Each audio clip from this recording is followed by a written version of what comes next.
Igal lapsel on õigus õppida oma kodu lähedal asuvas koolis. Kui lapsel on erilisi vajadusi, võib ta koolis abi vajada.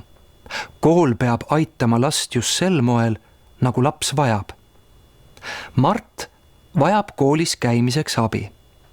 Vaatame, kuidas kool teda aitab.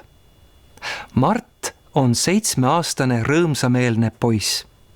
Ta tahab väga kooli minna. Kooliaasta algab juba õige varsti. Aga Mardi emal on suur mure. Mart vajab koolis käimiseks natuke abi. Kodu lähedal asuvas koolis pole aga sellist õpetajat, kes oskaks Marti aidata. Pealegi on klassis ka palju teisi õpilasi. Mardi ema rääkis küll oma murest kooli direktorile ja linnaametnikele, aga lahendust ei leitud. Ema peab käima tööl. Mart ei saa üksinda kodust kaugesse kooli minna. Mida teha? Mõni päev enne kooli algust saavad Mart ja tema ema hea uudise.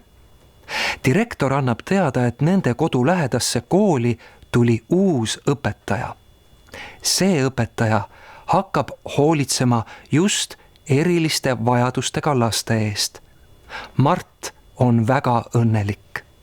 Nii tore on ise kooli minna ja koju tulla.